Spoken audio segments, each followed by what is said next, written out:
It's like, Sure. I mean, we could on the kind separate. of, Go ahead. like on the story I'm giving, there will still be like the, within like a given species, there will be still obvious associations, or like, I don't know, like typical performances of biological structures that can be uh, pointed out as like similar across the species, right? So you can like see, okay, in most humans, what the eye is doing is picking up on visual information, uh, and that's might give you the intuition that like if it doesn't do that, there's something wrong with it, and then also you might pursue like trying to fix the eye, and if you do that, you might arrive at something like the idea of, oh, the function of the eye is to see. I mean, Sure. I don't think like people had like whatever story you're gonna have to say about like, oh, the function of the eye is to see because of like its nature, substance, and potency or whatever. Like I imagine the like field worker in like 14th century didn't really know about those things either. So here's, I think one question that might kind of elucidate our differences is, so would you describe the idea that, there's an eye there, and by eye we mean something that has the function of seeing?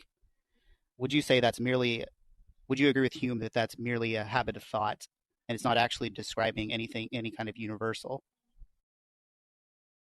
I don't know about universal, right? I'm a nominalist, but I do think that there is a sensible concept behind it, even though the person might not have it all spelled out. Like, like they might not know all the like intricacies of how it actually is that it is a function on the kind of story I'm giving. Yeah, It's I not mean, like I they're think, completely wrong, right? Because well, I think that the difference between you and I is that I'm going to accept that universals actually exist, whereas you're going to try to describe it in terms of some accidental features, essentially.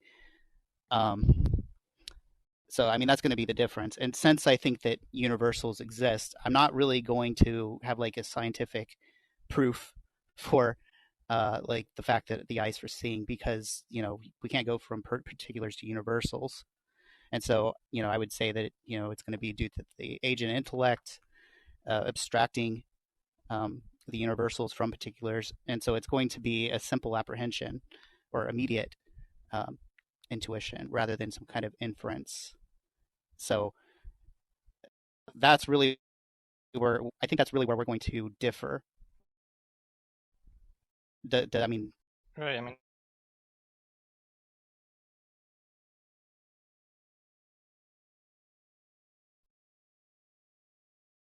if you include something about natures, that's sort of it's like an extra commitment over the top of what I'm committing to, I assume, because you're probably still committed to all the things I'm describing, like evolution and people having intentions for making stuff. But then you're adding this like extra category, and it also turns out that that actually requires universals. I mean, like we can talk about it. It's just I feel like you're taking on theoretical costs to Yeah, like but get even on your apart metaphysics. from the theoretical cost, right? What hasn't really been established is what the proposal is, right? Yeah, I mean, I still haven't heard like what his account of function is. Yeah, what does he mean by that? well, I don't know if that's really matters, because the issue is that I accept universals and he doesn't. I think that's really the Yeah, but the point ultimate is issue. he could accept that they're universals for the sake of argument, right? There'd still be an argument to be had about whether the proposal is even intelligible, or if it is, whether it's a good proposal on other grounds. Sure, but I mean, I think right now we're having a disagreement over whether universal exists, and I think that ultimately, I mean, rejecting universals is going to. Sasha, So he says it's a you can theoretical accept cost, universals but for the sake of argument, right? well, I don't want to Sure. just accept it for the sake of the argument. I want to You'd show still like that to know what is meant by a function here, right? I'd want to show that rejecting universals is absurd, because, like, I mean, you would have to deny that humans exist And essentially. that's something that's gonna that is not going to turn on the issue of functions, right? It's going to be independent reasons Well, the issue why is that's natures absurd, right? originally. Originally, the issue is natures, and I think that we need But natures are because you distinguishing natures from functions? I think that they're related. So what is the relation? Well, I think that the natural tendency to an end is due to what a thing is. So an eye tends to see because it's an eye, and of course, it's When you say to the say that it's an tendency to an eye. end, that's what you mean by function, right? In this context, yes, I would say that something has a function if it has a particular end that it's directed to by its nature. So yeah, I mean, part of it's going to be like, what is nature, right? Which it's described as essence as a principle of activity, Mm. and so we have to get into So like, even what is so, apart from essence? questions of universal, Sasha, do you have any idea what any of that means? Well, Like I you mean, understand tendency of an end in an artifactual sense, right? But that's presumably not what's meant here, right? yeah, I mean, I think the idea is something like you say, like, I mean, this I'm taking from like the previous conversation, but it was something like you take some view about like natural kinds and uh, like whether an eye is broken or not, it still belongs to that natural kind, and it's just within the idea of that natural kind that it tends towards some end.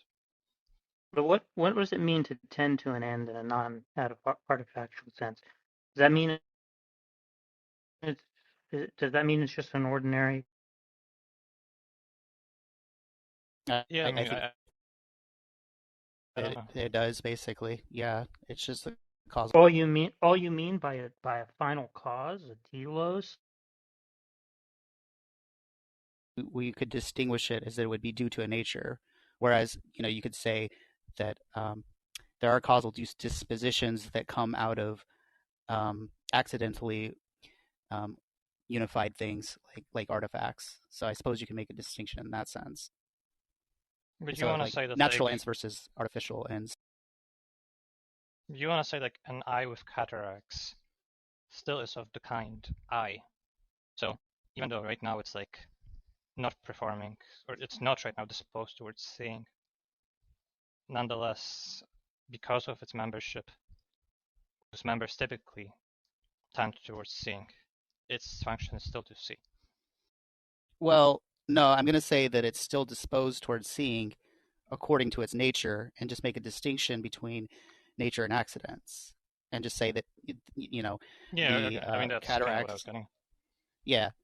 So I mean, like I said, it's going to turn on this idea of universals and natures, and I mean, I think that your view is going to commit you to basically a form of idealism, where the fact that we have two eyes here is ultimately not something that's real. It's just something that's in our mind, and I don't think that's.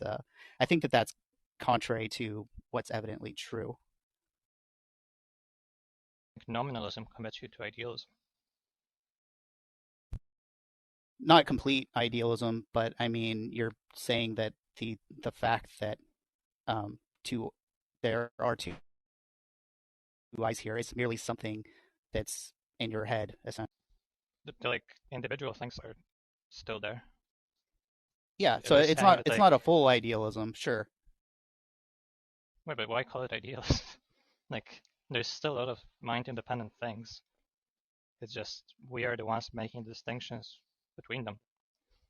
Are there though? Because when you say mind independent things, are that's also a category in your head.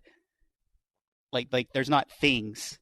There's I mean, we can't even really describe it, because if we described what they were, that would just be something in our heads too, because that would be a universal. Yeah, I mean the like categorizations, that's what's in your head, but there are really things within those categories. Okay, but what are they? Because like I mean, it seems like to describe what they are, you would need some kind of uh, you would need some kind of essence. I don't Like think so. even if we I went mean, down to like subatomic particles, right? We would say, well, these are all subatomic particles, and if unless we're going to say that there's, if we're going to say that there's like ultimately there's some indivisible, philosophical atom at the basis of it, well, we're going to say that all of these atoms are the same insofar as they're atoms. Unless you're not going to say that, and you're going to say they're all different. I don't know. I don't know how you would describe that. I mean, the atoms are different. Yeah. Yeah, but the question is, they are share they the same in similarities. any way? Sure. Okay, so they're the same in some way. Why is that not a universal? Why would it be? Well, it's something that's true about all of them. It's so like, I don't know, like say that they're the same insofar as they're not divisible, they're indivisible. So, the indivisibility would apply to all of them, right? And so since it Yeah, but applies to I'm all of just them, gonna that would say be that a like universal. I'm just gonna say, okay, look at this one, it's indivisible. This one, it's indivisible, and so on. And so I can, from this idea that all of them are indivisible. There's no like indivisibility as like a third thing. Okay, well, then I would just ask, like, so there's the indivisibility of this atom, and then there's the indivisibility of this atom, and then the indivisibility of that one, and so forth. But really, I mean, indivisibility is probably there's not the best, like, it's like a model property, but I don't know, like, say it has like a well, if certain you mass. okay, yeah, sure. So yeah, we can talk about it in terms of mass. That's fine. Yeah, it has this mass, and they all have the same mass. So in virtue of what is all of the masses of all of them the same? I mean, each one has the same mass. Or I guess You can go. you would just deny that they have the same mass. I mean, there's the sense in which items at a store might have the same price, right? Like each of them costs $2. I don't think that there's like some extra price that all of the items there share. I mean, it's weird for me to engage with this debate because it's like I never really find it intuitive when people say that like, okay, in addition to like each of the thing having some property, there needs to be like this idea of the property that's like absent any of those particular things. So I mean, so the question is going to be whether they are really the same insofar as they have the same mass. That's going to be the question, and I think that what it's going to be is that you're going to deny that, and you're going to say that that's just a category in our mind, I suppose, because so it's not really the case that two atoms, from your view, I think two atoms have the same mass because, well, each one has the mass of that particular atom, right? So it's not the same mass as each one has the mass of this particular Okay. atom, right? I think there's some like ambiguity there. Like if I say the potatoes and the like, I don't know, vegetable, the potatoes and the beetroots have the same price. I just mean the price of each of them is some value that's, it's like a single value, or sorry, there's like the price of the potatoes and the price of the beetroots, and they happen to be the same number. Like, but I don't mean that there's like the same prices and there's like some third price that's shared in common between those two. So there is a sense in which they are the same, right? Like Well, both of them might be like of some mass x. That doesn't mean that there's some extra, yeah, but I mean, I think that whenever you say it's the same number, right, you're abstracting the number from, or the price from the potato, right? You're saying, well, this is not that. right? So you're distinguishing them. It's a little bit different whenever it comes to prices because that's accidental, whereas presumably mass would be essential. Um, but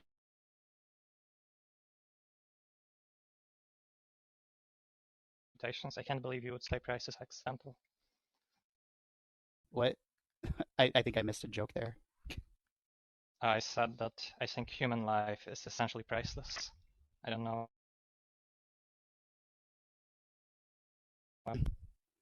Well, I mean, that's a different discussion. I don't know about that. But at least whenever it comes to potatoes and different kinds of vegetables, like the price is accidental because obviously, there would still be a potato there even if we made the price something different, right? Like Yeah. right, yeah. So, and this is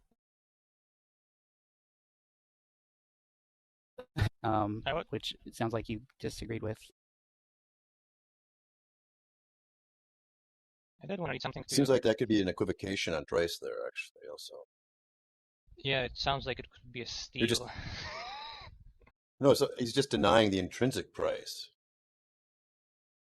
I mean, I don't know, it's like kind of far off from the initial debate, but I did want to read you a passage from Two Dogmas of... sorry, is my mic fucking up?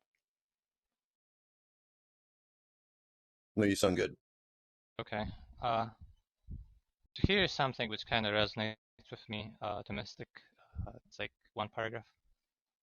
The Aristotelian notion of essence was the forerunner, no doubt, of the modern notion of intention or meaning. For Aristotle, it was essential in man to be rational, accidental to be two-legged. But there is an important difference between this attitude and the doctrine of meaning. From the latter point of view, it may indeed be conceded, if only for the sake of argument, that rationality is involved in the meaning of the word man, while two-leggedness is not. But two-leggedness may at the same time be viewed as involved in the meaning of biped, while rationality is not. Thus, from the point of view of the doctrine of meaning, it makes no sense to say that the actual individual, who is at once a man and a biped, that his rationality is essential and his two-leggedness accidental, or vice versa. Things had essences for Aristotle, but only linguistics form have meanings. Meaning is what essence becomes when it is divorced from the object of reference and wedded to the word. So, I mean, I can give you like the text in copied form because it's probably like hard to process. Was the text claiming that for Aristotle, two-leggedness is not essential? Yeah, it's an accident for a man, right? Yeah, I wouldn't agree with that, actually. Yeah, no, I think for Aristotle, two-leggedness would be essential. I mean, accidents that he presents are like colors of skin, for example. Yeah, we can go with that, but the same point still holds, right? That it's like once you take the meaning of being like, I don't know, light-skinned or something, and the meaning of being, like light-skinned and the meaning of man, and we suppose that it's part of the definition of man to be rational. When you have like an actual person in the world where they are light-skinned, I mean, they are light-skinned, so in that sense, it's essential that they are light-skinned, right? The word applies to them as essential to the word that they have that feature, and the same for man, right? But I mean, theoretically, we could like change the color of their skin, and they wouldn't become a different person, right? Yeah, but that's if you consider them as a person, but the object in the world is also a light-skinned person. But and if you change that, then they wouldn't be that. So yeah, I mean, I'm gonna just say that it's it's just an intuition that we have that for example, if I get a haircut tomorrow, I'm still going to be Thomistic Disputations. I'm not going to be some other person, right? Yeah, what if you like, I don't know, got some like head trauma, and you spend the rest of your life in a coma, kind of like unable to like, think much? Maybe people would still be inclined to say that, oh, that's Thomistic Disputations, even though you're no longer rational. I mean, the questions of like persistence over time, like people, I don't think like are very obvious at all. So, I mean, I think there's maybe a confusion there that between essence and properties. Because, so, for example, I do think that you could, uh, for example, if somebody's unconscious, or, I mean, we would say even before a fetus develops consciousness, they're still a person, and they're the same person that they are when they're an adult, right? That's I mean, I don't know because, if I would say this. well, yeah, but So we would.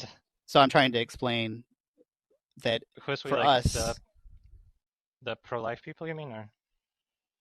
well, I mean, yeah, pro-life Catholics, people who accept, we also accept this, distinction between substance and accidents, Okay. or essences and all that, right? But I'm just trying to explain, for us, it's not the properties.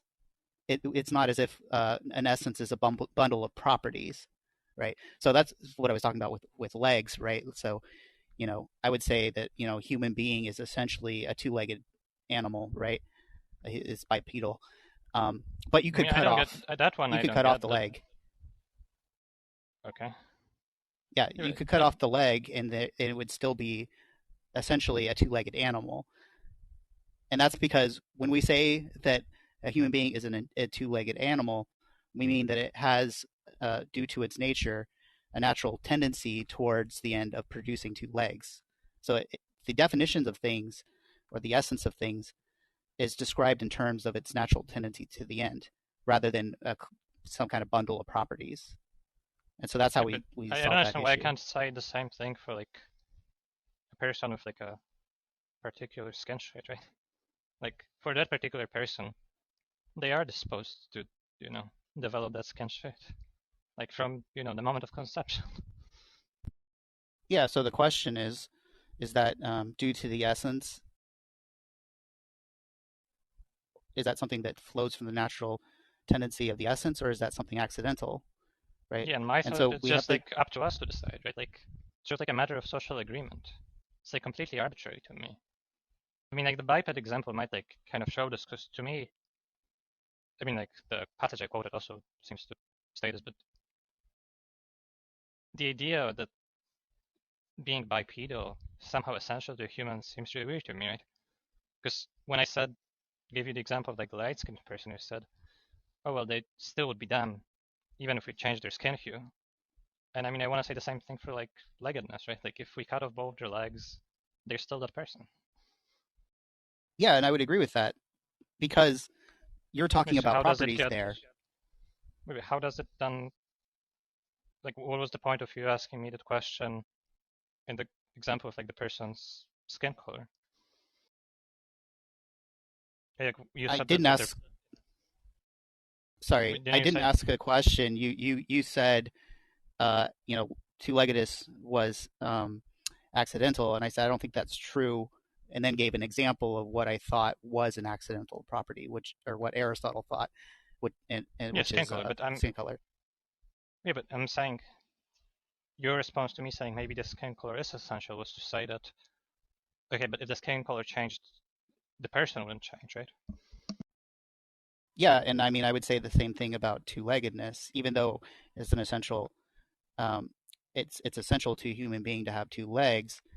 I Because we say, rather than saying that an essence is a bundle of properties, we say the properties flow from the essence, and so you can impede the flowing of the properties from the essence, and the essence will still remain the same. It still has that natural tendency towards the end of having, two legs. So I just don't see a problem there. So I do see a problem, though, saying that everything is accidental, because it seems like for something to be accidental, it has to, for something to be accidental just means for it to be accidental to a substance. To say everything is accidental just seems incoherent to me. yeah, I mean, I probably wouldn't catch it in those terms, but the point is that whether you say something is, I mean, like you could go to like analytic and synthetic truths. That's kind of like what I think maps onto the distinction you're talking about. It just does it in the realm of linguistics. Like what is a synthetic and analytic truth? I think it's largely a matter of convention, right? Like, if I don't know if you know the like example of the black swans, where like some swans, or sorry, all swans are white, is a synthetic truth supposedly, and it's like, okay, well, it turns out that that wasn't actually true because we went to like Australia and saw black swans. I mean, like, to me, it more sounds like you could say just, yeah, it's analytically true that swans are white, and once you went and saw a swan-like looking bird that was black, you could just say, okay, well, actually, it's not a swan because it's essential of a swan to be white. Yeah, I I mean, mean, it's going to go boil down to our different kind of epistemologies, I think, because like for me, it's just like what things are is sort of like just first principles that come from an intuition. Whereas, I mean, I think maybe you can correct me if I'm wrong, but I think you're thinking of this in terms of starting out with the sense experience and trying to derive a universal from it via some kind of inference, which I agree we can't do. But I just admit that we have this other faculty called, abstraction, by which we can actually get these universals. yeah, And I I mean, I understand think that it's kind idea. of obvious. Sure. To me, it seems like the faculty you're describing is kind of like linguistic intuitions, which you develop through, you know, growing up in like a certain society. And people seem to have very different intuitions on like how to taxize the world. And that seems kind of consistent with this idea, I think. I I mean, don't do think people people? have like, yeah. Sorry, I didn't mean to interrupt. Do you think that people disagree that like you and would people disagree that you and I are human, for example? Well, probably not for us, but it already gets tricky for like fetuses, right? Yeah, but I mean, sure, but the fact that some things are more difficult to, realize what they are than others doesn't, you know, remove the fact that some things just are obviously are of a particular nature. Um, Yeah, and I mean, my story for that is gonna be it's like really useful to have a category that includes like, I don't know, all the members of your tribe or of your society. So I would expect that almost every society is gonna form something like that. Whereas, you know, where they draw the boundaries won't be so clear. well, And how so, would you you? know, yeah. So, what about like with universal principles such as like um, the principle of non-contradiction? Are you going to say that that's just something that we found useful, or do you think that that's describing something in reality? My idea for it is something like, well, more generally, like what logic does is models structural elements of the language. So, or structural, like syntactic, you could say. So it's like when you take a sentence like, I don't know,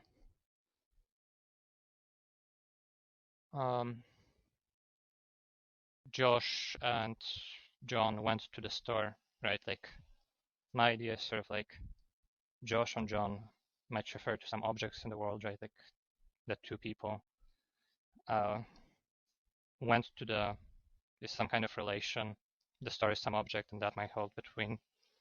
So the went to relation might hold between the aforementioned objects, and then the and isn't referring to some object.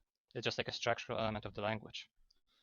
And those elements of the language you model with logic, right? So you take Well, things like and, or, possibly, and so on.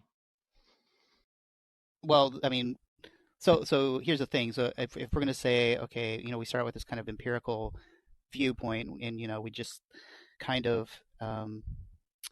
intuitions are just cultural, and we kind of just have sense experience, and then we kind of form habits of thought based on these inferences, well, then it would seem to be true that, well, the principle of non-contradiction is just like a habit of thought that we formed, and it may not apply to everything, and some things could really be and not be at the same time and in the same sense.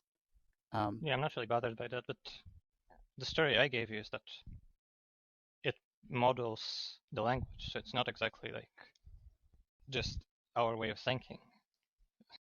I mean, it's roughly similar, but what it's saying is that beyond just the like semantic aspect of the language, which tells you like, you know, what objects the speakers of the language are talking about, there's those structural elements of the language. And, you know.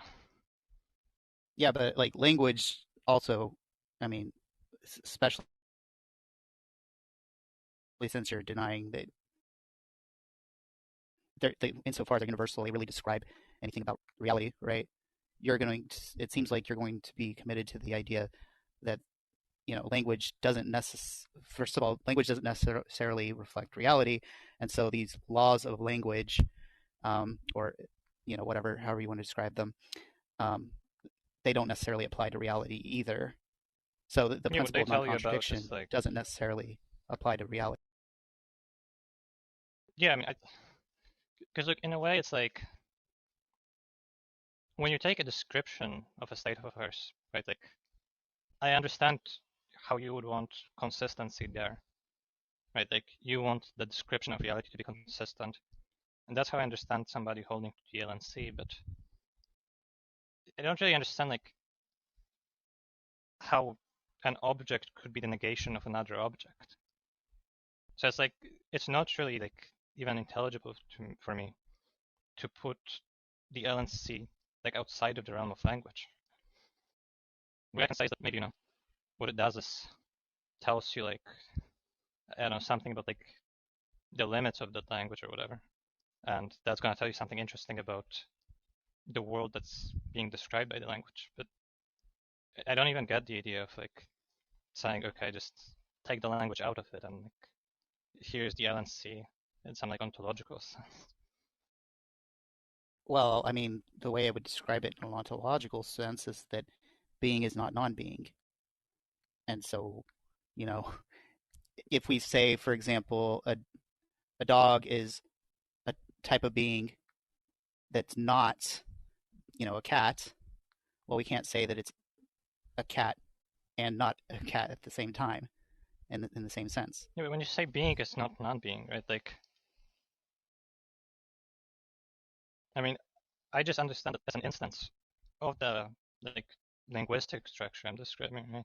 Like, okay, this is just, you know, saying that this kind of description of the world couldn't be true because it involves that proposition as negation. But I mean, like, what exactly would it mean to take the language away and just say, okay, like metaphysically, there's no being and non-being at the same time?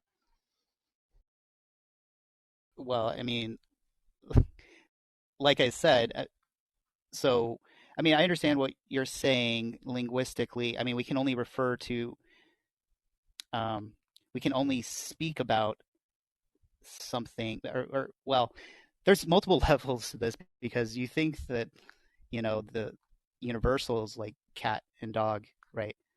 Those are not,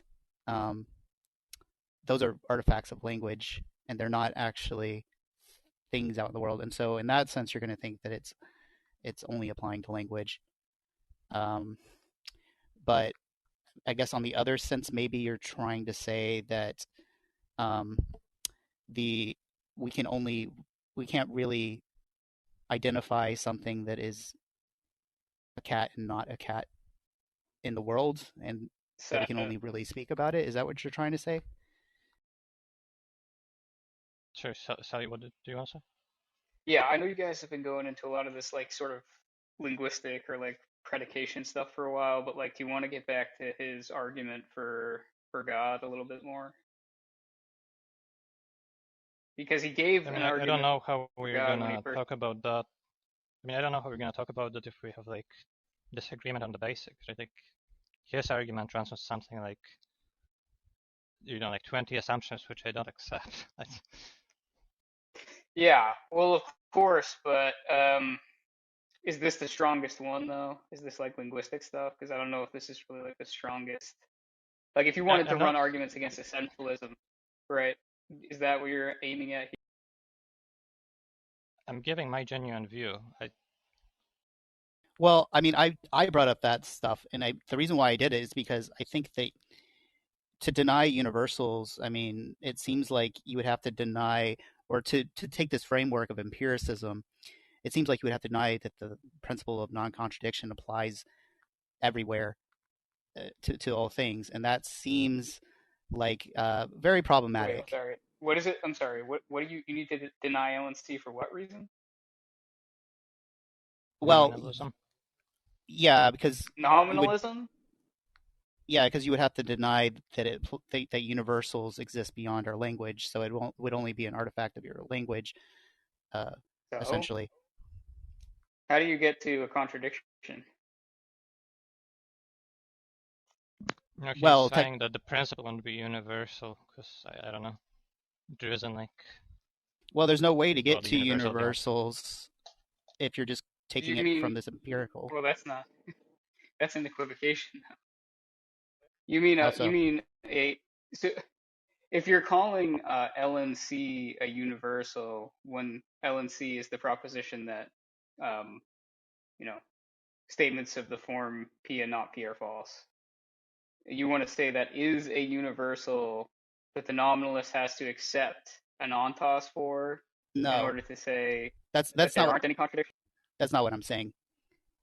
I'm saying that you have Okay, to well, deny it whenever it comes to reality. I mean, sure, you could talk why? about it in terms of language, but I mean, language, What do you mean? who cares? Why would So, that be? like, No, I don't understand. What do you mean? Why are you making it linguistic though? I'm not making it linguistic. I'm saying, I mean, essentially, Sasha's saying that it's linguistic. So, No, I'm see, saying I'm confused, right? Because so you're saying that what contradictions are an artifact of language, or the LNC is an artifact of I'm language, or not what? saying that it is an artifact of language. I'm saying that's essentially what um, empiricism and nominalism would have to basically. I mean, it's a little more complicated than that, but basically that was what it would commit you to. And I mean, again, Sasha's the one who brought up the idea that it's an artifact of language. So I'm Well, kind of see, just if you're tracking with talking, what he said. if you're okay, well, maybe this is maybe this is the issue. If you're equating nominalism with empiricism and you're saying that there's no empirical justification for the LNC, then fine, right? But I'm that's not not, really nominalism equivocating. is not the same as empiricism. Yeah, no, I'm not equivocating. I'm having a discussion with Sasha, and these are the kind of things that he seemed to agree with. And so the reason why I'm talking about empiricism and nominalism is because it seemed like these are the kind of things that he agreed with.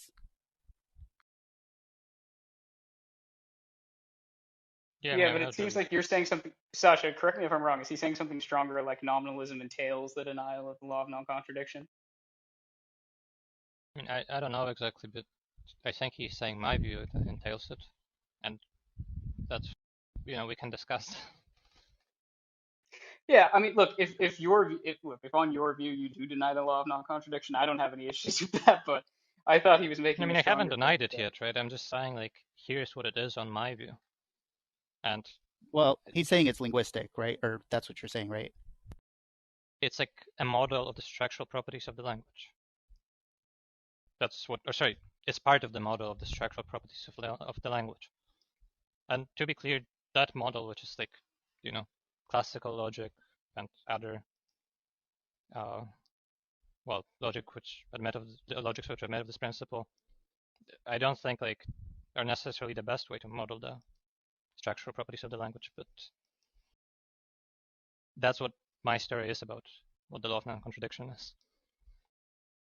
Yeah. So that's why we were talking about it. If anybody else wants to talk about something else, I'm open to it, or we can keep going. Or you guys can talk to somebody else.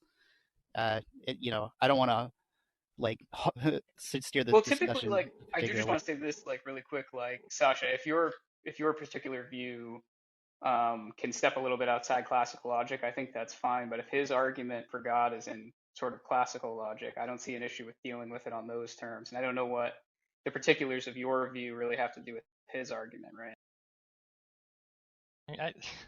Look, I'm not approaching this as like, oh, like write out a formal argument for why God exists. Like, we can just discuss our views.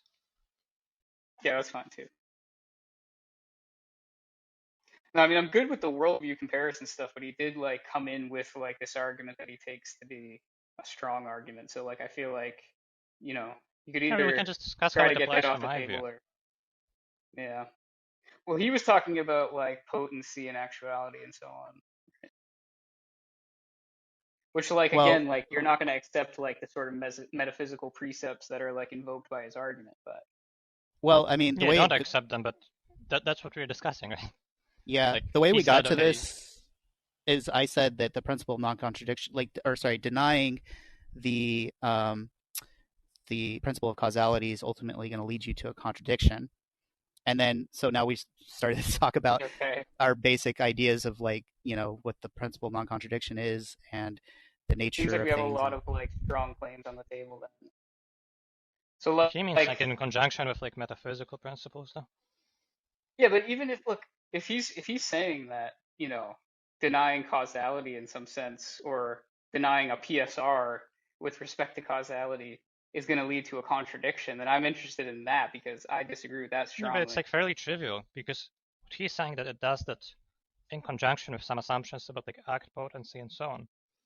So it's like, of course, you can get to it if you take on those assumptions, but I reject those. So that's what we're discussing.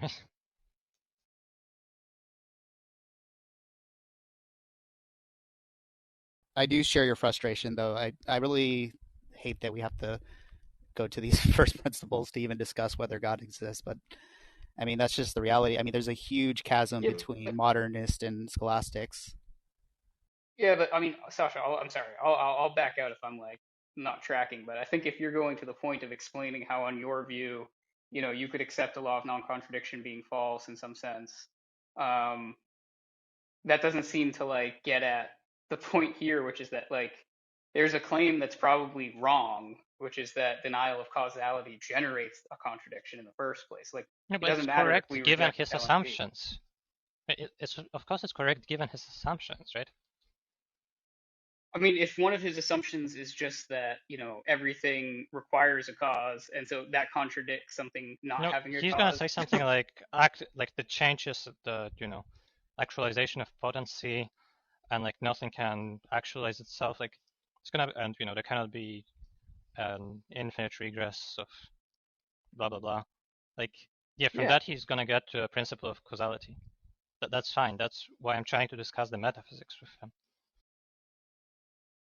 Okay. Right? Like Well, yeah. I I just don't don't think we need to go as far as denying LNC just yet. I mean, maybe you disagree with me. I wasn't denying it. I Okay. was just giving my account of what the LNC is. I do feel like you were denying it with respect, or at least not making any claims with respect to, things that are beyond language. Right. I find those other claims sort of hard to understand.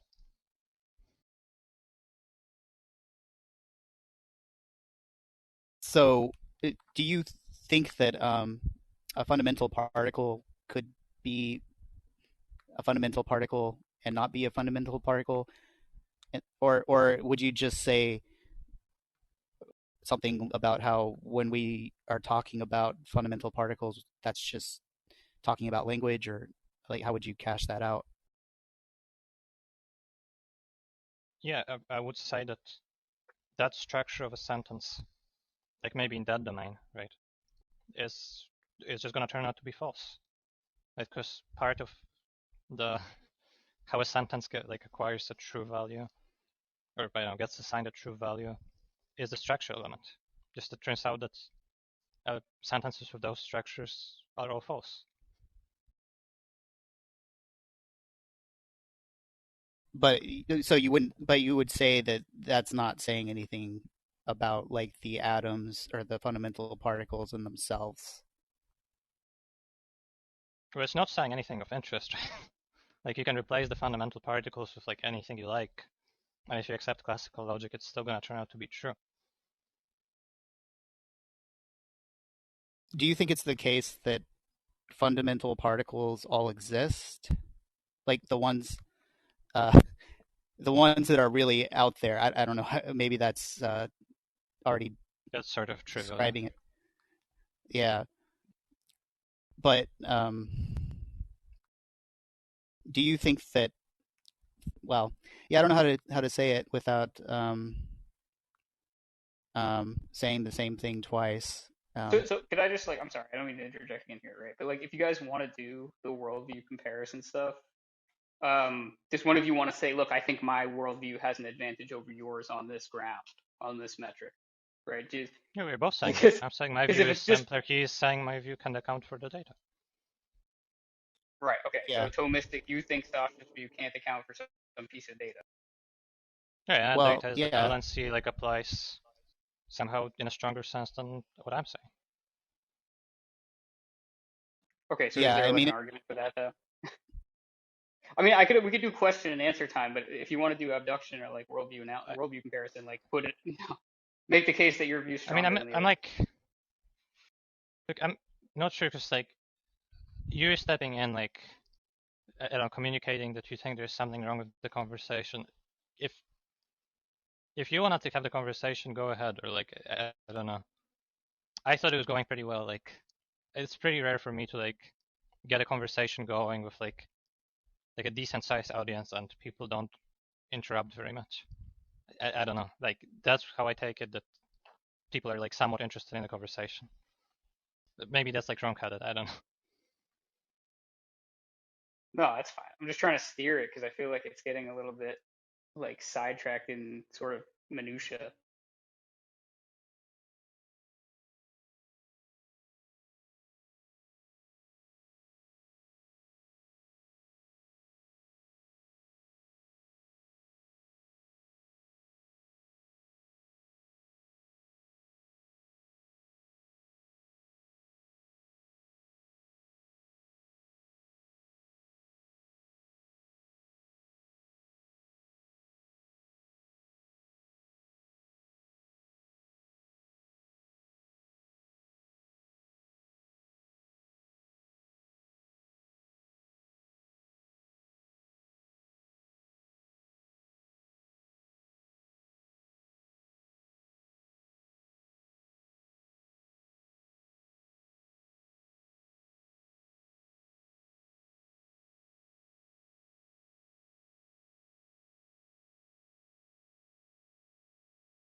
yeah. Go ahead. I think to be clear, I think a lot of people think the LNC is saying something stronger than it actually is, right? Like, you can't just get from the LNC that like a dog is not a cat, or that an electron doesn't simultaneously have spin up or spin down. Like, you would actually need to say something about the content of those concepts, right? It would have to be that like part of the definition of a dog entails something contradictory with the definition of a cat. That's one point to add, but like what I'm saying is that the point of the spin up example was just to say, like, when I say the particle has spin up, yeah, that is saying something about the world, right? It's that true value there is like very clearly about the semantics of the sentence, right? Like what object in the world it picks out. But I'm saying something similar is going on with the syntactic properties of the sentence, right? If I say that, I don't know, the electron does not have spin up, that's going to influence the true value of the sentence. But all I did was add a structural element of not. But do you think we can talk about the spin of an electron and be referring to something in reality and without really worrying about the structure of sentences and such? Because I mean, it seems to me like structures of sentences and stuff like this kind of comes after our knowledge of what things are in themselves, and we're just trying to communicate what things are in themselves to other people. So I think we have like a grasp of the fact intellectually that this electron is spinning up, and then we form words, right, in a language to communicate that to other people. And I'm not sure if that's the way that you see it. I mean, for me, it's like knowledge is probably going to be linguistic in some important sense, right? So I mean, it would seem like our knowledge is not really of reality; it's of language.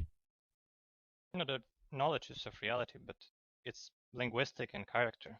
Like, to me, it's like the idea that things are, or sentences are true, or like, I don't know, the law of non-contradiction holds, or that certain objects have certain properties and we get to know this. I don't really divorce that from the language. Like, I don't treat the language there as just like this like extra thing that just like plays a very minor role in helping us talk to other people about those things. But I mean, it does seem like you do make a distinction between language and reality in the sense that, well, you know, universals, which clearly do exist in language, they don't exist in reality. No, So I mean, distinction, yeah. So I mean, it seems like what we know, according to you, isn't reality, but it's language.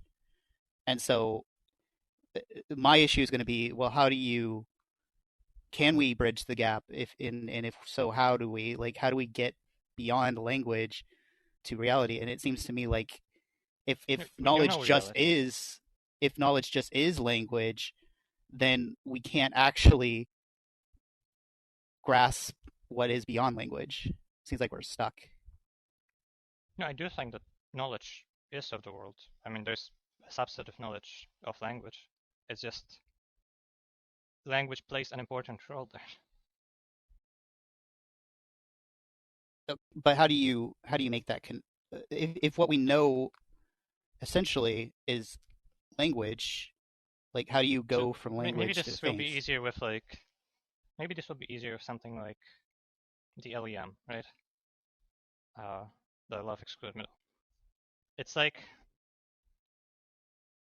I think that probably the law of excluded middle doesn't properly model the English language, as in there's like true value gaps. Right? So there's certain propositions which are neither true nor false. And we could talk about that. But I'm also going to say that somebody could construct a language which is very rigid, as in like just every sentence gets a true value of true or false. I mean, maybe something like, maybe you could just think of like maybe some basic mathematical system, like in which every formula just gets one of the true values and that's it. Or maybe just like an artificial language, like an Esperanto, which has like just a linguistic rule that, you know, predicates are determinately assigned. Like, that's what the LEM is about to me, right? Like, I don't think it makes sense to ask, like, independent of the linguistic framework, does the LEM hold? So could I try to like back you up there, Sasha, right? So it's like if you had another language system like a natural language, which had like vague predicates, then you could generate issues for the law of excluded middle holding in general cases. So though, like I think Sasha's correct in saying that like whether the LEM holds is based on the assumptions of the language that you're working inside of. Yeah, but I mean, I wouldn't see language as just like constructed. I would see it as referring to reality. So, I don't Well, think we okay, just like construct language.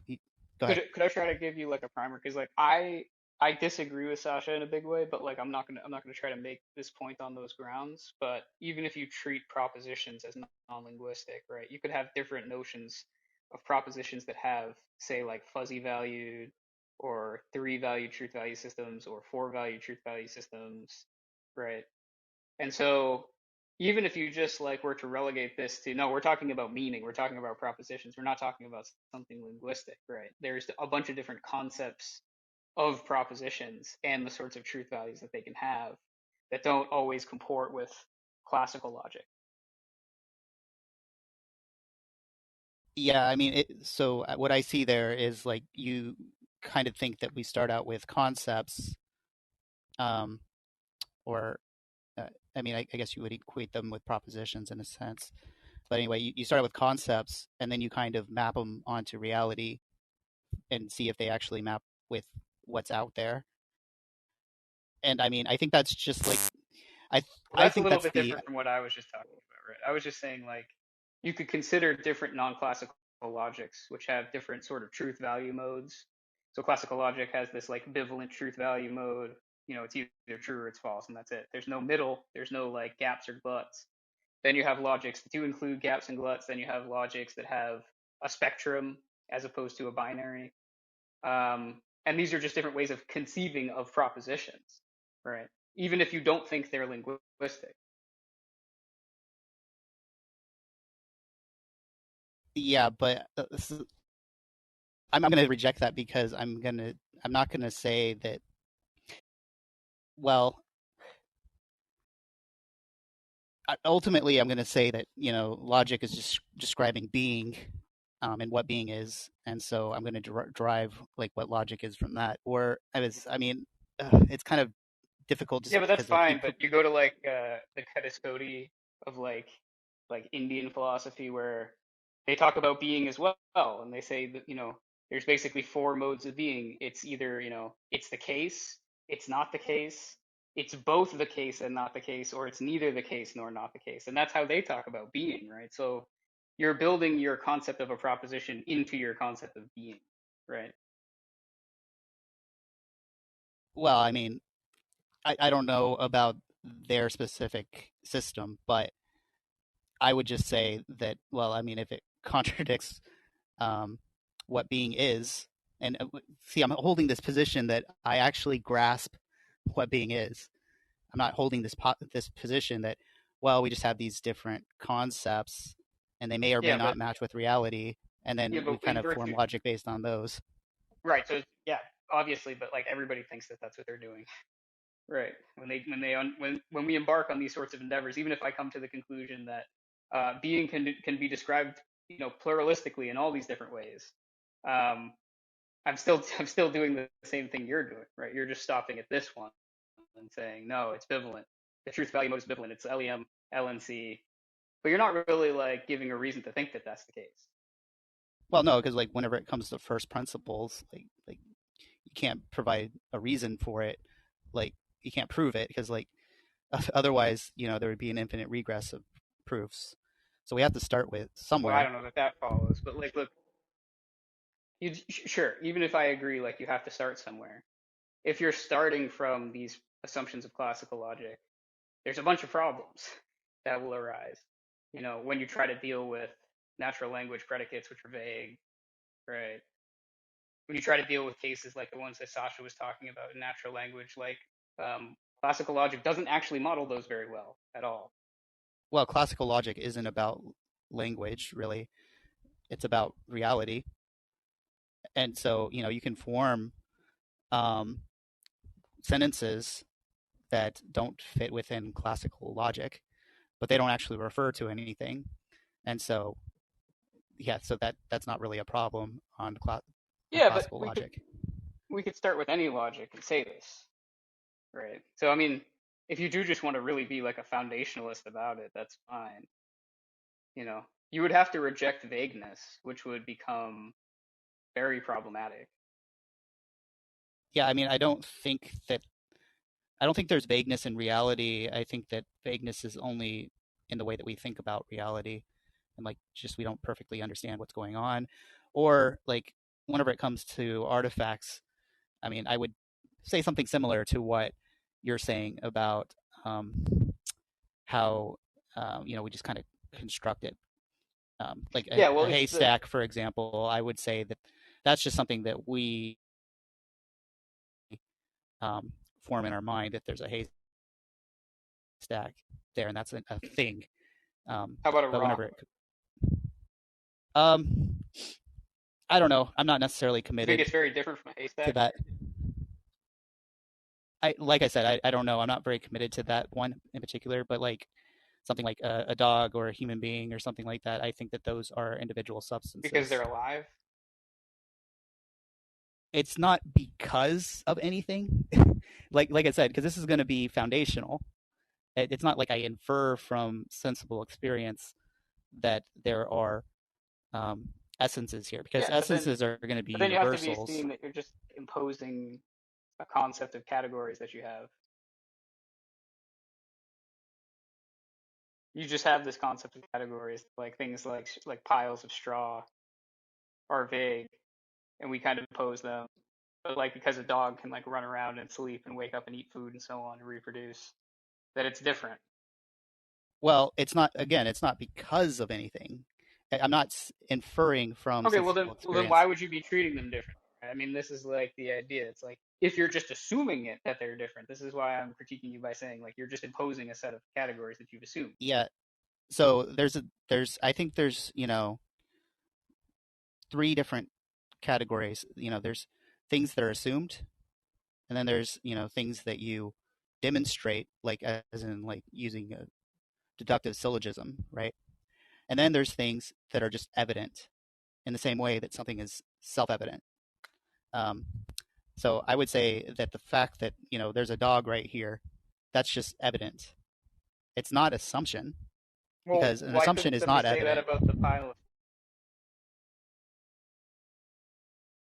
People could gesture at a big pile of straw and say that's a pile of straw, or a heap of sand, or whatever you'd like. People can say, or that guy is bald, right? Would you, that person right there is bald, right? That's a vague predicate. You can be bald and have a little bit of hair, right? There's no number of hairs that determines whether a person is bald. There's the noonish example that the Troyer gives all the time. There's a bunch of these vague predicates that we would, and the point is that you have to say something about dogs such that it's not a vague predicate like that, unless you're just assuming it's not one. Well, I don't know about. I'm not necessarily assuming it's not one, but I'm accepting a certain definition of dog, which I think is evident. And sure, I mean, people can claim how could a definition other things are evident. What do you mean by that? You just mean well, look, it's this little furry thing that's running around my house. Point at it, ostensibly define that's a dog. Is that what you're talking about? Well, let me ask you that. I mean, I'm not inferring it from anything. So let me ask you this: when it comes to first principles, unless you accept some kind of infinite regress, I'm assuming you're a foundationalist, right? when it About comes to epistemology? yeah, when it comes to the first things that we know, right? I'm assuming Yeah, you're a I mean, foundationalist. well, kind of, but not exactly. But you can, I guess you could Well, call it that, sure. when it comes to the first principles, like, do you say that they're assumed? So yeah.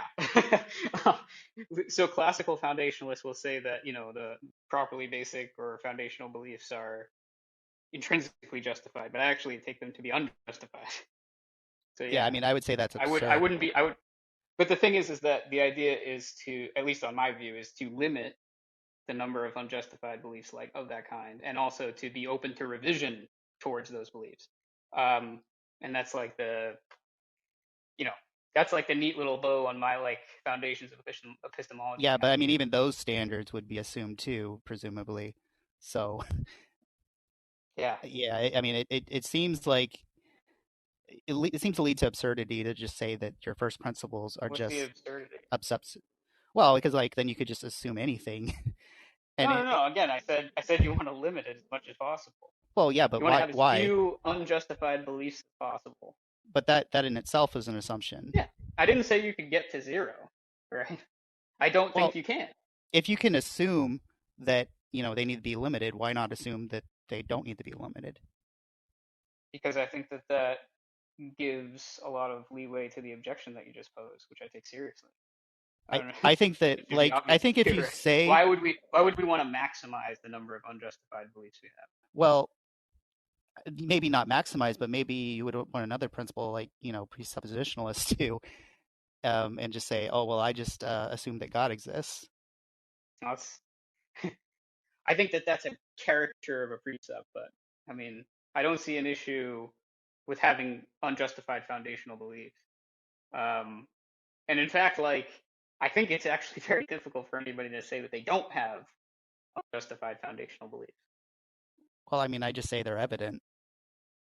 Yeah, you can say that. That's fine. I could say that too, right? I just think I'm being more honest.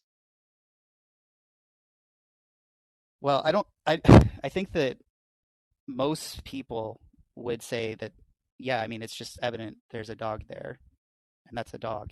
And I don't think they would say, well, I just assume all my first principles are true, but maybe they're not actually true, and maybe there's not actually a dog there, and maybe I'm a brain in a vat or something. Or I don't think that's how I mean, most people think. plenty of other realistic things could be going on.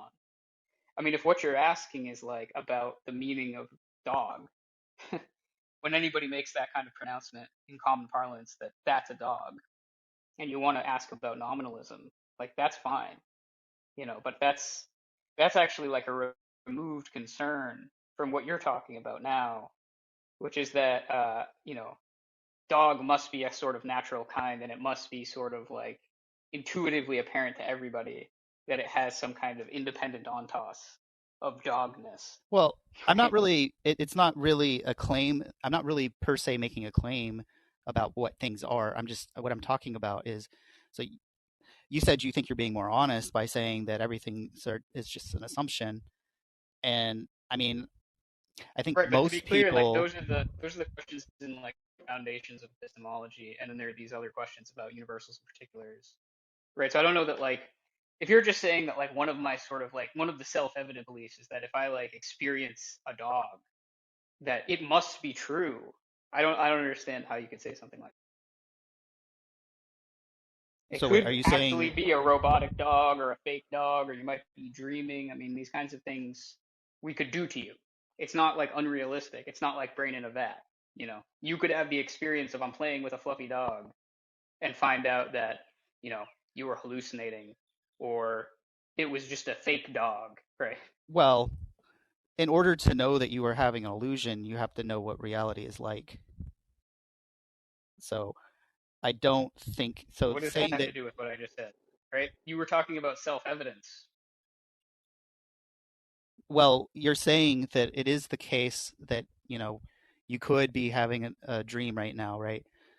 Well, I mean, in order to know that I was dreaming, I have to know what reality is. So Have you had the a dream that felt realistic?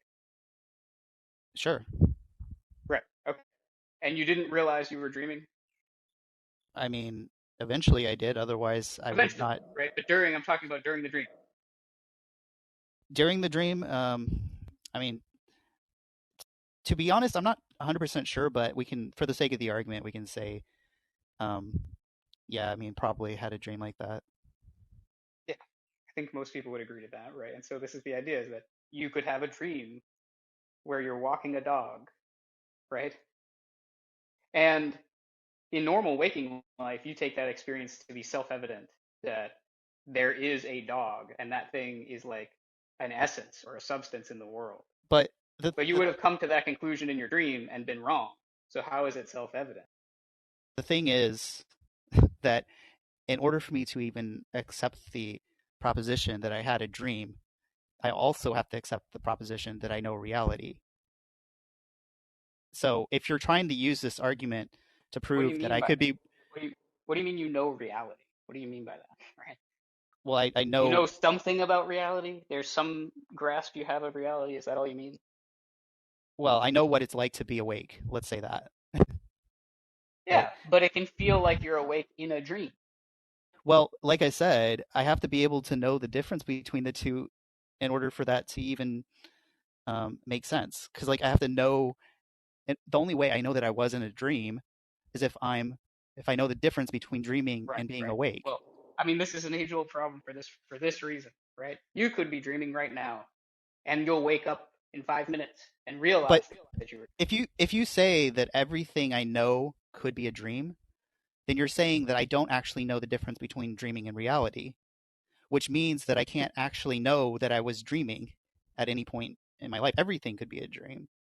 Like, if I don't know that, or everything could be real, right? And this is why, like, it rests upon the assumption that you are starting from unjustified belief. Now, well, the point here isn't just that that's a repugnant conclusion to you, right? It's that you're committed to that because, like I said, you could be dreaming right now.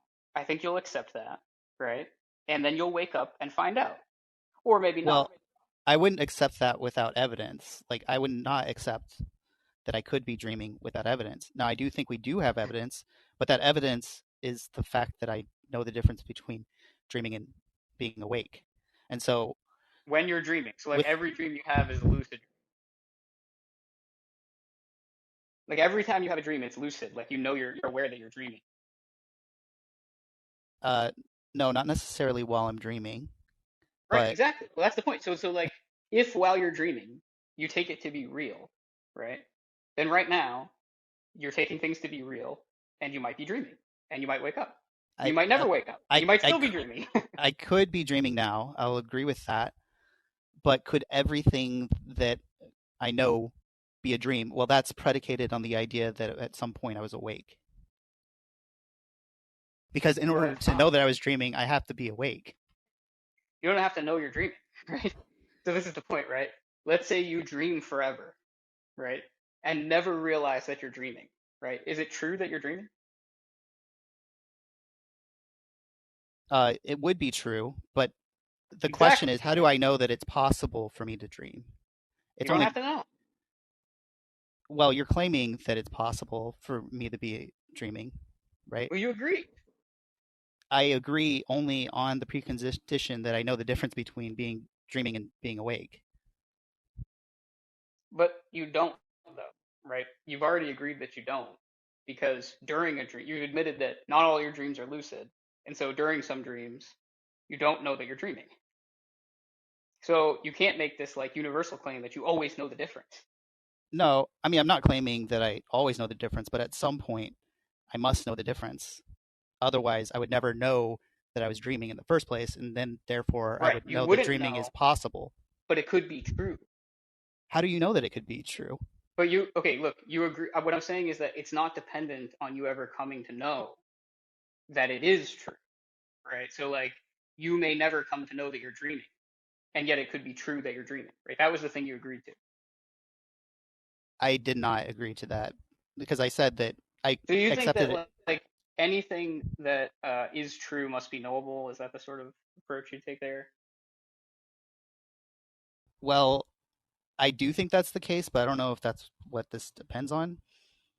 Because, like, I mean, is that knowable to every agent? Because, like, presumably, like, God could have it such that you've been asleep since the universe was formed, and you've been dreaming, and for the entire lifetime of the universe, you will never wake up, and you'll be dreaming forever within the however long time lasts, right? Which I don't know how much of a finitist you are about the future or whatever.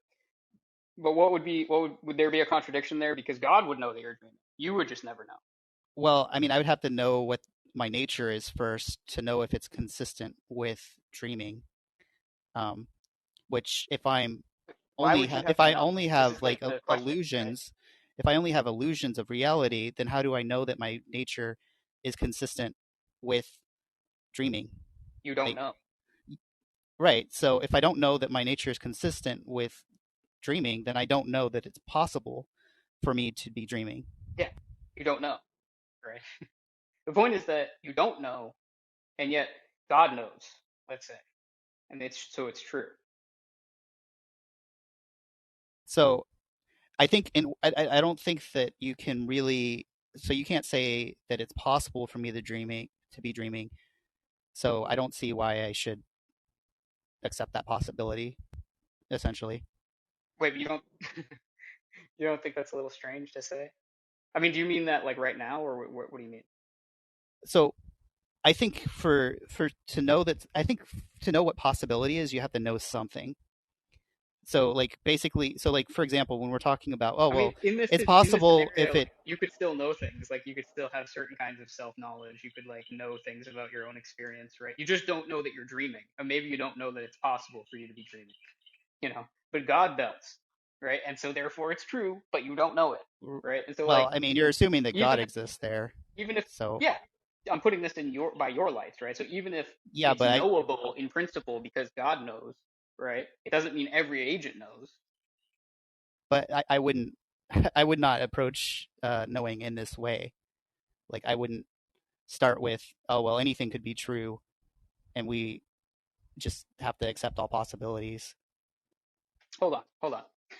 I don't think I'm like going out there with like outlandish speculation. You agree that you dream, right? You do agree that dreaming is possible in the actual world, right? Yes, but only because I accept that, I really was awake at some point, and I was able to realize, oh wait, I was dreaming, Yeah, and but now I'm okay, awake. but that's fine.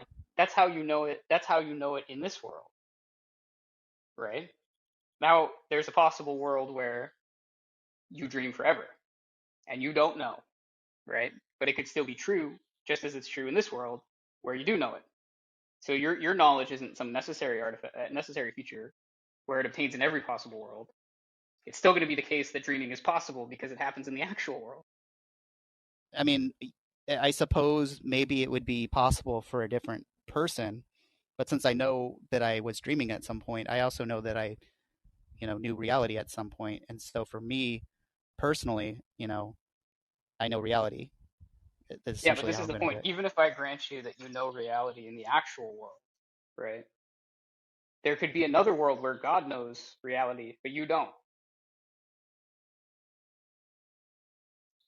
I don't know, but I don't know if this going down this is really going to be helpful, because like ultimately the difference between you and I is I'm going to just accept that I know reality as evident, and so like I'm not going to accept um, that I'm not going to accept that I don't know reality, because I think it's Yeah, but evident that I do know reality. if you if all you mean is that like by knowing if you have one item of knowledge, you know something about reality, right? Is that the bar? Or when you say you know reality, do you mean something more? I probably do mean something more. Like I think that we actually know what's out there. Like I think that we actually know that there's a dog out there, and I mean, sure, sometimes we can have illusions. Sometimes we can, mistake what's out there, but I don't think that that's normal. I think normally we just, Yeah, I we mean, see I'm what's not real. talking about like external world skepticism, right? I'm trying to get like a grip. When you say like I know reality, right? Is that you denying like, oh, I couldn't be in the Matrix? Is that what you mean? Like I'm trying to get at like what you're saying here, right? Because even if the matrix were true, right, we could still make arguments that the external world would have to exist in some capacity. Or like brain in a vat. It's like there's still an external world in the brain in a vat, right? And maybe there are like conceptual arguments you could give against like hard solipsism, right? I'm not sure about that, you know.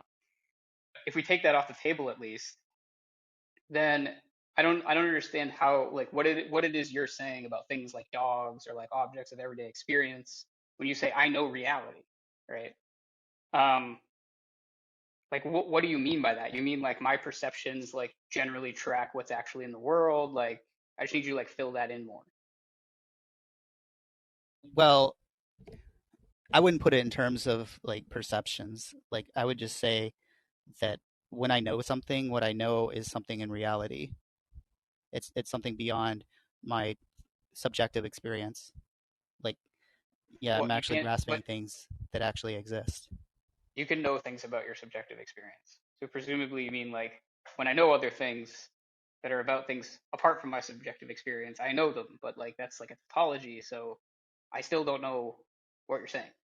Well, I think that I actually do know them too, right? So that's not a Right? tautology.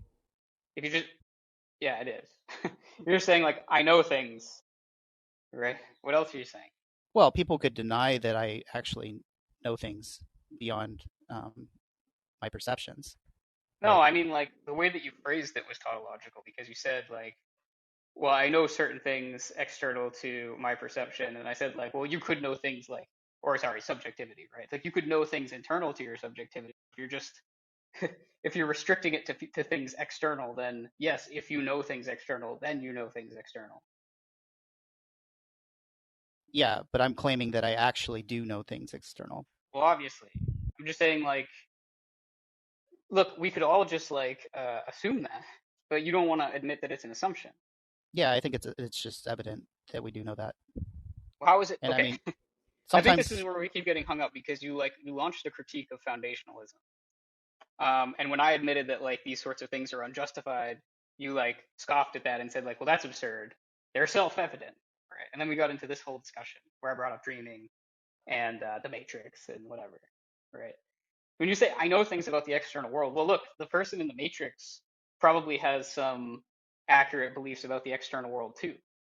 You know, if the external world, like, assuming that the program that they're in is in the actual quote unquote external world, then their knowledge of the program is a sort of knowledge of the external world, right? Blah blah blah. You do those kinds of arguments, right? but how do So, you know that I could be in the Matrix? what do you mean? How do I know? Yeah, I mean, you have to assume certain things about, you know, I have a brain and, Yeah, but I a gave you look. visual Originally, I cortex. gave you the argument from dreaming, which is clearer, and I think is like the clearest way of delivering the argument. But Yeah, I'm but I just also saying, said like, that you have to we can know. hand gesture at it as like the Matrix, right? Where in the movie, the Matrix, your body is just in a vat. You know, your whole body's in a vat, whatever. Yeah, but I responded to that by saying, yeah, I don't think I could actually just be dreaming about everything.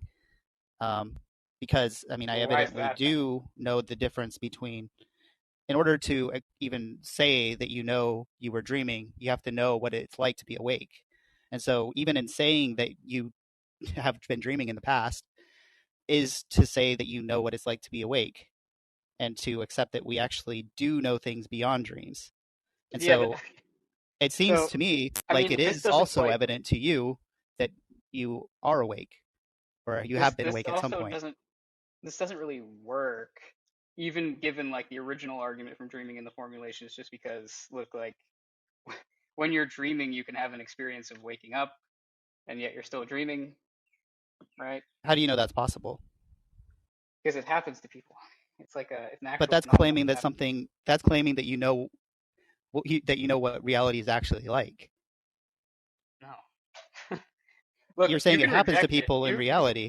You could reject it, right? In the same way that when we're talking about dogs, I could just reject dogs. You could say, "What do you mean you don't accept these little dogs?" I would say, "No, I don't know what the hell you're talking about, man." So like we could engage in that kind of like rhetoric where we just say like, "Well, how do you know there are dogs? I don't know. That thing right there's a dog. I don't know." Right? I Yeah, mean, you no, could, this is but I something that mean, actually I'd be surprised if you've never had this happen to you, you know. you could, but I would just say either you're confused about what dogs are, or you're basically lying about it. Because, like, I mean, Yeah, but as I could say the Aristotle same thing said, about like waking up in a dream, right? Where you feel in a dream that you've woken up from a dream, but you're still dreaming. And if you were to say like either, I mean, maybe that's never happened to you, but if you were to deny that that had ever happened for anyone else, I'd say like, no, you're just being willfully ignorant. well, again, to know what happened to somebody else, I would have to not be dreaming whenever I learned that. Because if it were just a dream that somebody else, was dreaming and then woke up from a dream or whatever, right, then that wouldn't necessarily actually No, but reflect reality. even if you, the the point is that like if you're in the scenario where you've been dreaming forever and you'll always be dreaming, then like the point of me bringing up this idea that like even within dreams you can wake up and feel as if you've woken up, right? Is that like the people that you're interacting with in this infinite dream, right, or this like eternal dream, whatever, you have evidence that they've like told you that they wake up from dreams and so on. And so if you want to talk about what you have any reason to think or believe, it would all be coming from within the dream that you're having, right? Which is supposed to be something like it could be happening right now, right? Like you could be in an intermediate dream where I don't know, look, there's a bunch of stuff about dreaming that like it does require a little bit of like agreement from an interlocutor in the same way that if you wanted to talk about rocks or trees or dogs, it would require a little bit of agreement from me, right? But I'm not going to reject those things. Um, if you just want to say, look, uh, in order to know that I'm dreaming, I would have to have been awake. I already pointed out that even if you never know, and even if you've had like these experiences of waking from dreams and you come to realize this whole dreaming argument and think on the basis of this that you don't know, it could still be true. You would have to say that it's evidence that it could be true, and I mean, if you're willing to accept evidence for that, like that it's evident that it could be true, then why can't I just accept it? We haven't It's evident excluded that we I haven't accepted excluded reality. that it's true. Like when I say it could be true, all I mean is that like given what you know, you haven't excluded it. Yeah, and you're just, again, essentially you're saying it's evident that it could be true, and so why can't I just say that it's evident that you know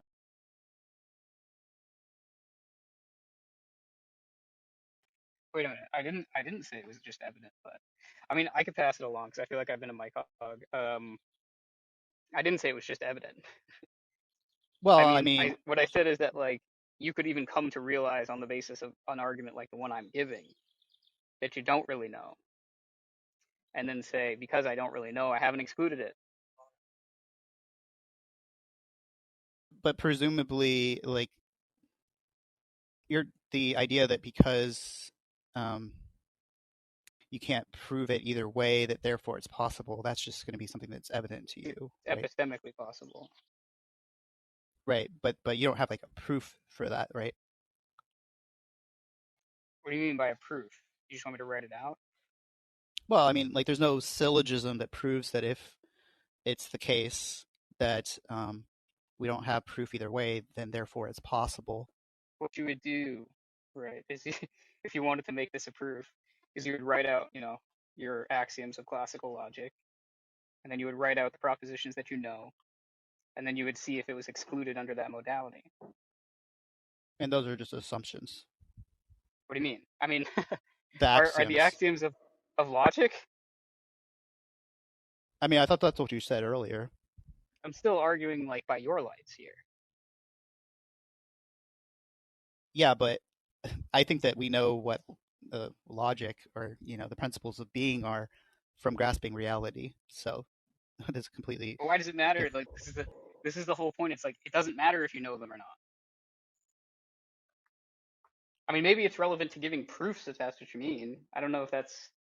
I mean, I don't know. It's strange to me that you think that you would have to have some way to know it for it to be true, right?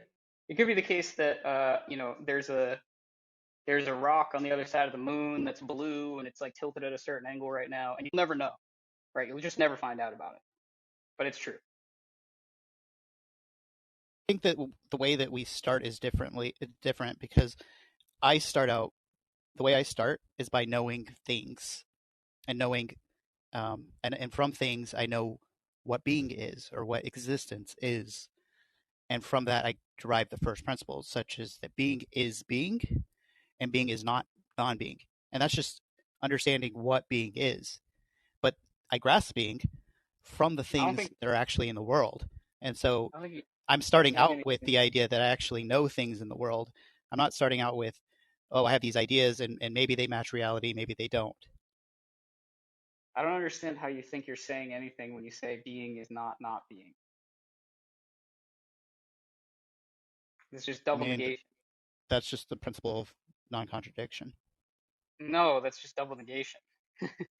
If I say A is not A, that's, by double negation elimination, it's just saying A equals A. It's just the law of identity. Right, but it's also the principle of non-contradiction. It's you know, being No, cannot it's not. be non-being. No, it's not. The law of non-contradiction is saying that the conjunction of a proposition and its negation is false. Yeah, that's the modern way of doing it. In classical Yeah. logic, we don't do it You that don't. way. You're not saying something. Okay. You're not saying something different when you say A equals negation A than if you just said A equals A. You're not saying something different. That's just a property of a negation operator. Well, I mean, whether it's something different or not, I'm not really concerned about. You know, If I at said the like there's a dog outside my house, and I said there's not a dog outside my house, is there a difference other than well, syntactically? they're logically the same, sure, They're the but I mean, same in meaning. well, if you were to reject the law of non-contradiction, maybe it wouldn't be, but um, No, no, I that's don't really know no, what like. that's incorrect. Look, even if you thought that there were contradictions, right, you'd still have to maintain something to do with the negation operator, right, in order to say that P and not P, right, is true in certain cases. You understand that, right? Well, look, I mean, to me, so like for example, if I say, um, well, I guess it would be A is not A, right? That would be It's an not an example. identity relation. Like when we're talking about contradictions, we're talking about conjunctions. Well, no, I mean the principle of non-contradiction would generally, like, if we're going to put it in like linguistic terms, it would be that A is not A. Is it not? No, no, That's that's how not I've seen it. LNC. Right, that's just the law of identity with like a double negation thrown in for no reason. Well, I mean, it's. I don't think it's Like no the law of reason. identity has an equal sign, right? The law of non-contradiction has an and sign. Well, let's say, well, for example, if I say that a cat is not um, a dog, right? Right? Or a cat cannot Okay, be. Well, no, the principle of non-contradiction would say that a cat is not a cat and it would say not a it cat at the can't same be a time. cat and not a cat. Yeah. Right. Technically, even just saying can't there makes it modal. It would say it's false that for some x, it's both A and not A. But there's an and there again. So it's not just saying A equals not A. I disagree. I mean, if I say again, if I say the principle of non-contradiction would rule out the fact that, or rule out the idea that a cat could be a cat and not a cat at the same time, which would be the same thing as to say that being cannot be being and not and non-being at the same time, Well, right? if you said something like X is and it's not the case that X is, that would be a contradiction. That would be the kind of thing that's excluded by LNC. When you say Sure. X is and it's not the case that X is, right? Then you just said A and A, right? And if you put an equal sign instead of an and, you'd be saying like X is equals it's not the case that X is, right? Yeah, I mean, I think that's essentially what you're doing, because you're saying that it is what it is, and it is not what is not. Is essentially what you're No, but saying. look. The point is something like this, Thomistic. right? Sully, I might be able to help. Maybe I don't want to No, it's interrupt fine. you, but Go ahead. I've been going for way too long. Thomistic. Thomistic. I am not a dog. Is this an example? What example? What is this an example of in logic? Sure, it's an example. Well, I mean, you're just saying what you are, right? So it would be the law of. Yeah, I suppose it would be. I mean, I guess you could say it's the law of identity, but not really. I mean, Yeah, but because you seem to be what this is what I think is going on, and maybe I'm wrong because I just got here a little bit ago. But you keep saying that my example, I am not a dog, example of the law of non-contradiction, right? Because I am saying that I am not a dog, no, but that's I. not what it's there for. Well, yeah, I agree with that. Yeah, so you would have to say, sure, you would have to say that the law of non-contradiction is that something is not being and not and non-being at the same time in the same I could respect. I Sure. could give you like a direct illustration of this, right? If somebody says, I am not a dog, right? Then the law of identity will let you say it's not the case that it's not the case that they're not a dog, right? Law of non-contradiction, if you were going to say I'm maintaining the law of identity, right, but I'm throwing out the law of non-contradiction, then you could say I'm not a dog, and then you could say I am a dog. So I am not a dog and I am a dog, right? Would be a contradiction. Yeah, I understand. I understand what But you're then saying. if you can do double negations on both of those, right? You can still get like the identity relation between the proposition is identical to itself and the negation of the proposition is identical to itself, and that's not going to violate identity. So, yeah, no, I understand what you're saying. But I mean, my point was just that I think it's just talking about what being is. You know, being is being. It's not non-being, and it's. I guess if you want to talk about the principle of non-contradiction, Well, what I'm right? saying is Being that is it doesn't not. add anything to say the not being. You haven't said anything more. Well, like I said, I don't. I mean, I don't really care. Like, I don't know what relevant point does that actually make? Because if you think Like, you're like telling me about the nature of being when you say that, right? You're not adding anything. You're not informing me. well, like I said, again, I don't really care. Like, uh,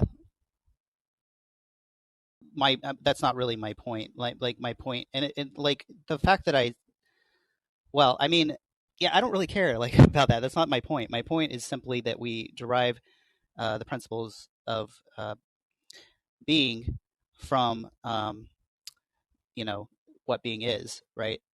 So when we talk about um, the law of identity, we're saying that being is being and being is not non-being.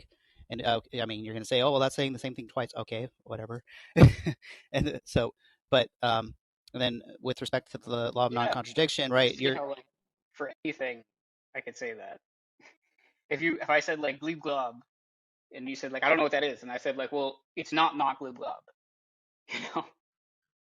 Okay. Look, I don't really see what your point is. Like, am I not allowed to say things twice? Like, I don't get You it. can, I just don't know, like it's a strange point to highlight because it seems like you want to say I can derive LNC from that, which you can't do.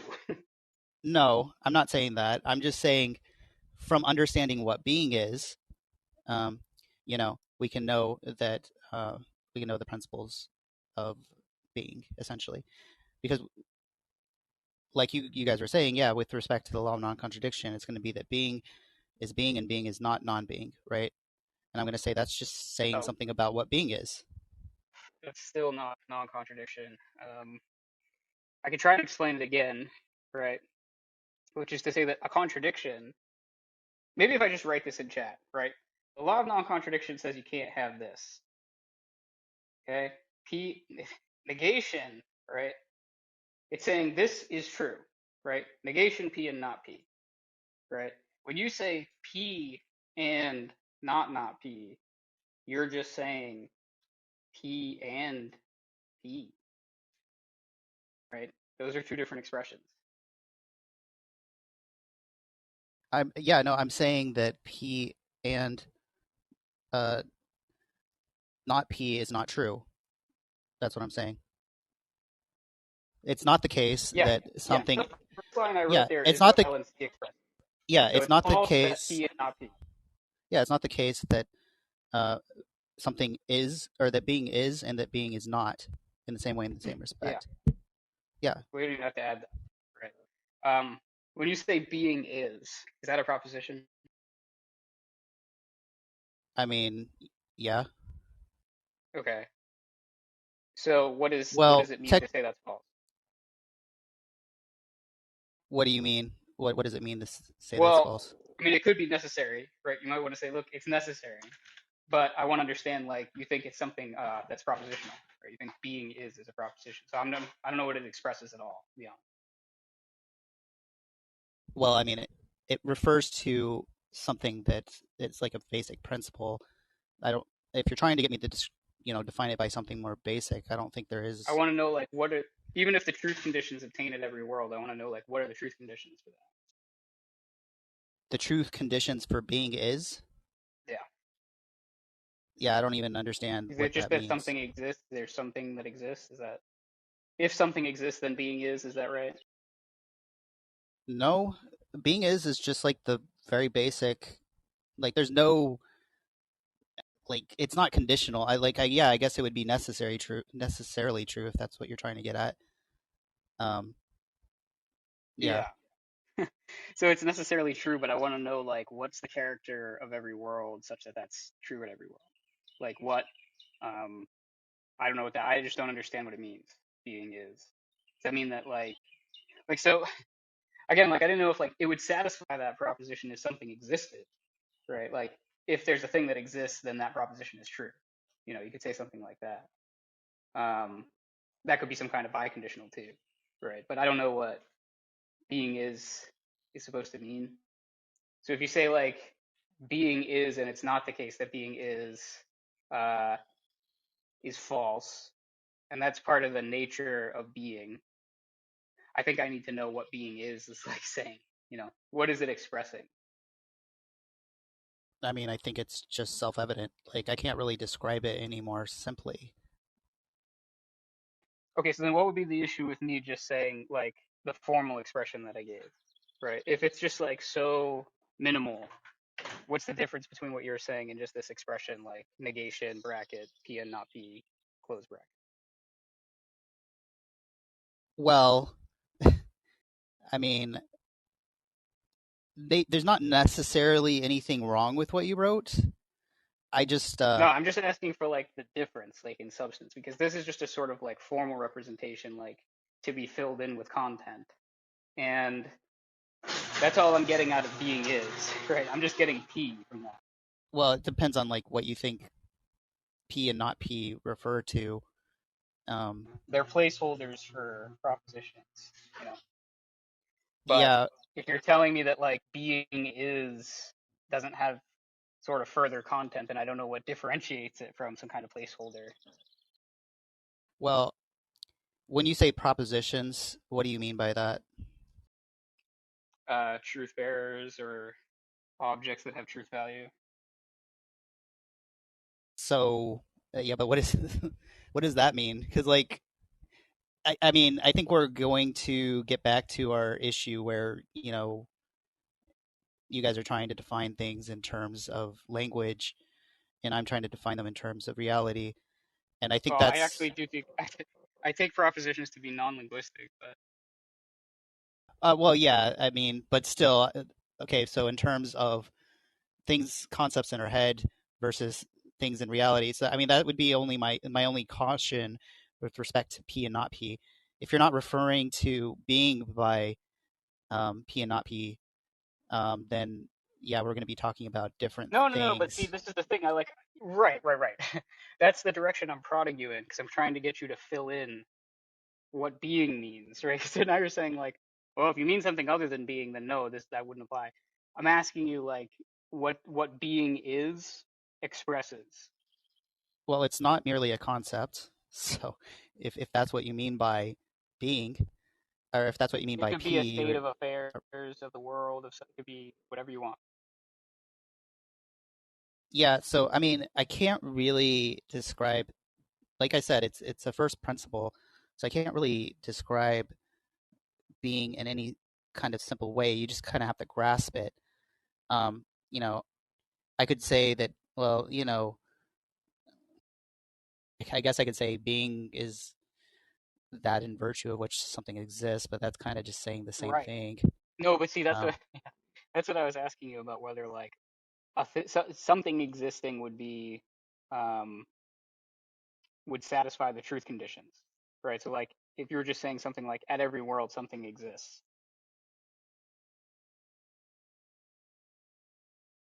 anyway, I don't know if I don't see how this is really making progress because I mean I think it's ultimately just going to come down to the fact that like I think that some things are evidently true, and you know you guys or at least you think that you know we just kind of start with assumptions, and I think that's just where we're going to part Yeah. ways. But I mean, have you felt any heat here from me? Like you feel like, I've pushed your back into a wall several times to try to show you that what you're doing is making assumptions, right? I'm not like going to be a debate bro like Jack earlier, right? And like, try to ring you out over something that you did wrong, whatever. But you understand like that the whole drive and the force of like the stuff that I'm saying is to show you that once you get down to these considerations, I'm asking you like, well, what's being? What is being is expressed? And you're like, well, it's like a primitive. I don't know. It seems like you end up in the same place that I do, and those are the same kinds of things that I end up saying that about, right? So I exist. Do I think I have a justification that doesn't presuppose my own existence? No, right? I would take it that like any justification I offered would, in some sense, like presuppose my existence, the very thing I'm trying to justify. So is it justified? No, you know. Um, and Well, again, like I said earlier, I think I'm just being a little more honest here, right? Because there wouldn't be a problem for you to say, yeah, I also like have some unjustified beliefs, but instead you want to say they're self-evident, and I can only like sit here and defend that for so long, and then I have to give up, you know. well, I mean, I think that we're saying the same thing insofar as we both agree that there's like foundational truth, right? Um, so we're the same in that sense, and that we can't like justify them in terms of more simple or more basic things because I mean these are the most basic things, right?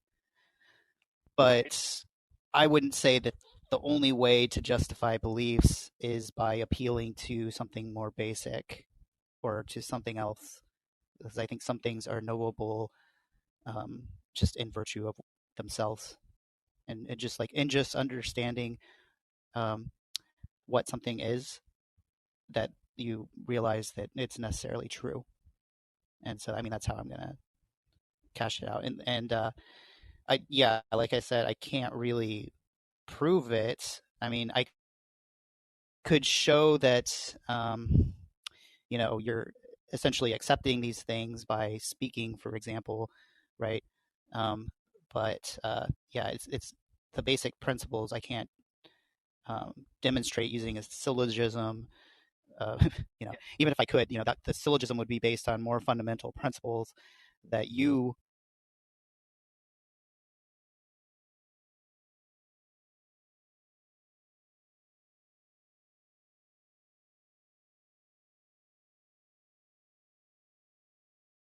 I should probably stop talking as well. I kind of gave a closer already, but yeah, I think like in any endeavor like that, you realize like the intrinsic fruitlessness of it, and that's kind of why um, it should steer you into thinking that look, you do have certain things that you have to take as unjustified. And again, like you could be open to revision about those things. So I believe something, but I'm unjustified. But later on, I like acquire reasons to think it's false. Okay, so you can have like an openness towards revision, and I think that's very important, right? So that's like the second half that I didn't really get into. Um, and then yeah, I do think that there are like good defenses of things like nominalism. If you want to talk about like presuppositions of language and that kind of stuff, maybe we could do that another day. Yeah, I mean we've been going for quite a while, but I do want to say I don't think that just because I can't justify it to somebody else, that it follows that it isn't justified to me. Yo, Jason, I can just you don't let think up that Piper follows. if you're there?